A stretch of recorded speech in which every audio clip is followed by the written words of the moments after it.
Hi, my name is Saanvi Nayar. I am from Marlboro, New Jersey. Marlboro like the cigarettes. I am majoring in human health and minoring in global development studies, and I am a second year. How were you involved in the production? I was Bongi. I auditioned not for Bongi, and I got what do I say? Do I just No, that's good. Yeah. I was Bongi. I was the lead. I was the persona of the creator of the play, Valerie Solanas. I was Bongi. I was Bongi. Should I redo that? No, that's so good. Okay. Why did the project interest you? Well, I came into college very much thinking that I want to do everything that I possibly can. So I like to think that I have a lot of side quests. And I was studying abroad with someone who lives with Olivia, our lovely director.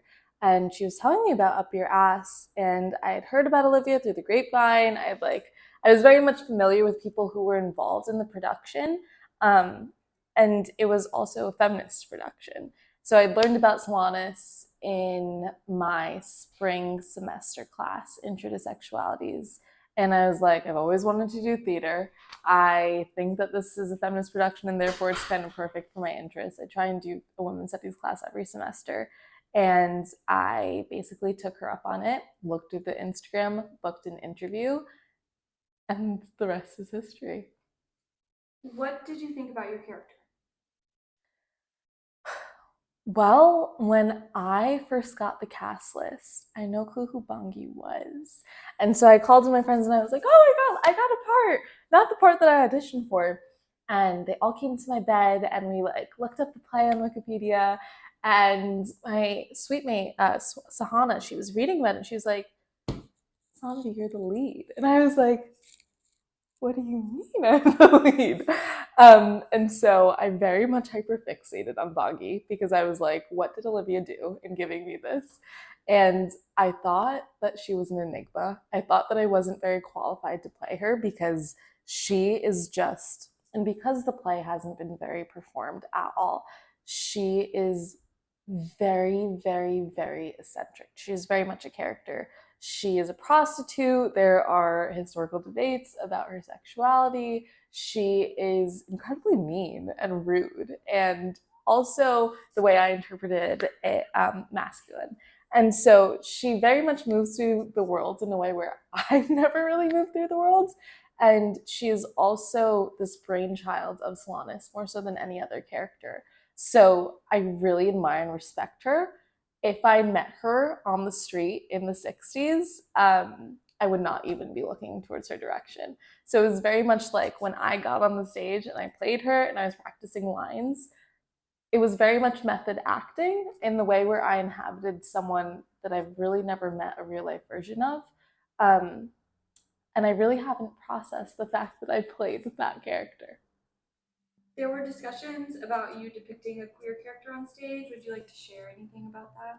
Sure. So I remember it was one of our optional rehearsals, and I had been talking about this with my friends. And because I wasn't really, I initially auditioned for the pick me girl character of Ginger, and so I was like, this is something I could kind of play into. I've been a pick me girl, and we were talking about Bongi, and some of my friends who identify as queer were like, well, how do you feel playing this as someone who isn't necessarily queer identifying? And so I felt I felt very, very conflicted because I wanted to do this role justice, especially because I wasn't really thinking that I would do this role in the first place. And I didn't know how much my sexuality played into it. I talked to Olivia about it and I was like, I want you to tell me, how should this be depicted? What do you think about this argument? Is it contentious?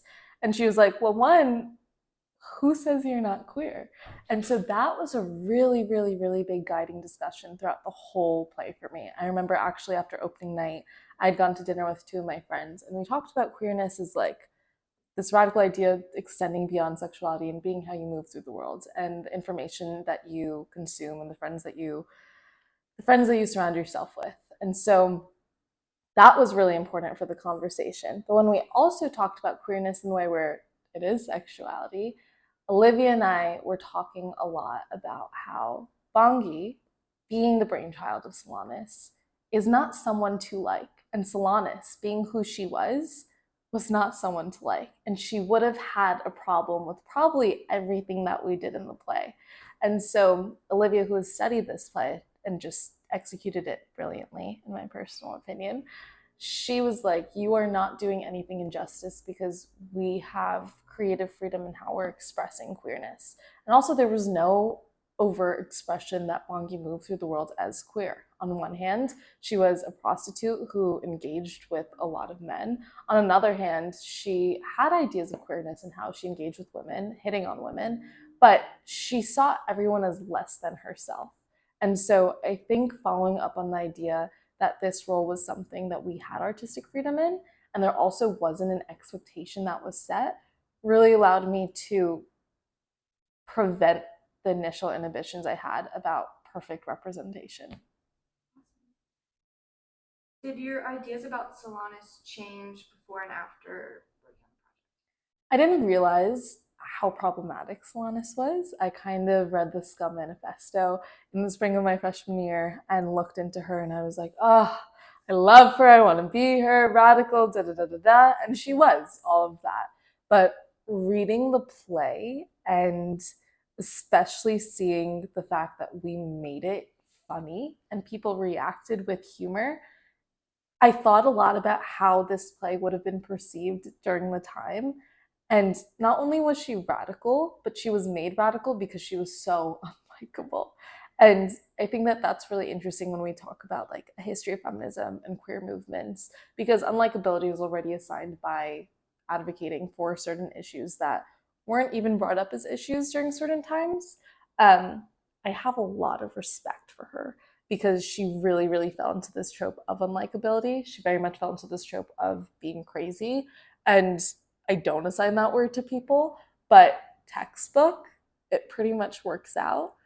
I think at the end of the day, there are also ideas that are extremely problematic in the play besides her unlikability, which are, we dealt a lot with racist words, homophobia, what to include and what not to include is for an accurate portrayal.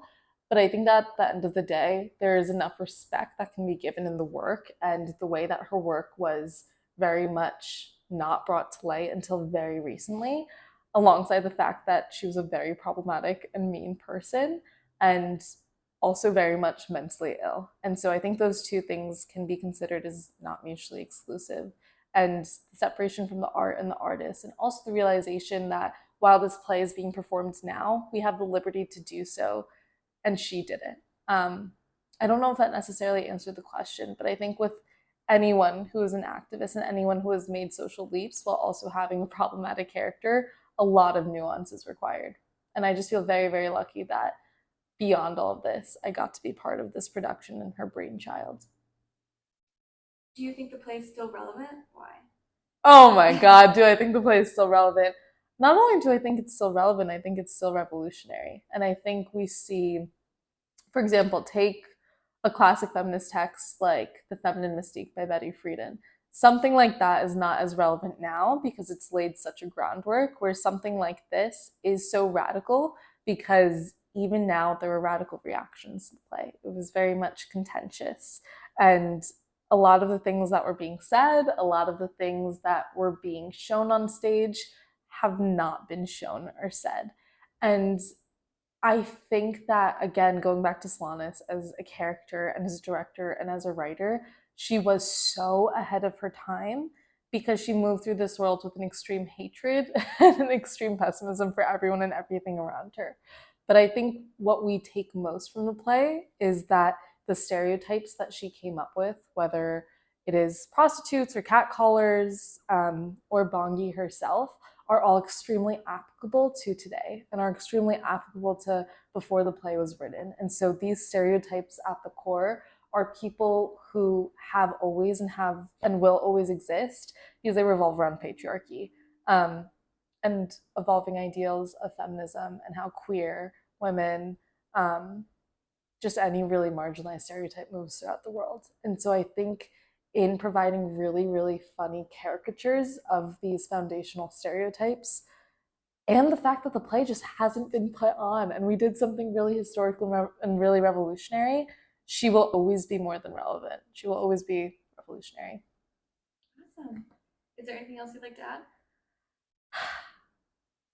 I think that this is the coolest thing I've ever been a part of. I'm applying for internships right now, as I'm sure a lot of people can relate to.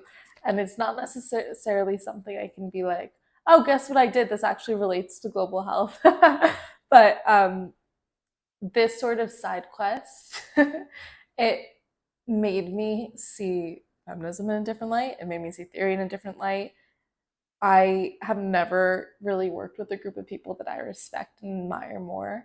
And being able to perform and being able to give a production and be part of a production that has had lasting conversations. I'm sure Olivia can relate to this. I still get stopped about the play and be like, oh, were you da da da da? And did you da da da da da? And I'm like, oh my God, yeah, why do you know that?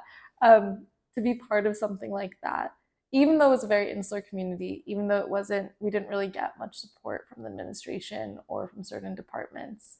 Um, it's just a really, really special thing. And I feel very lucky beyond the impact of it that selfishly I get to tell the story to my kids and my grandkids and my friends and my family, and that Olivia let me be a part of it.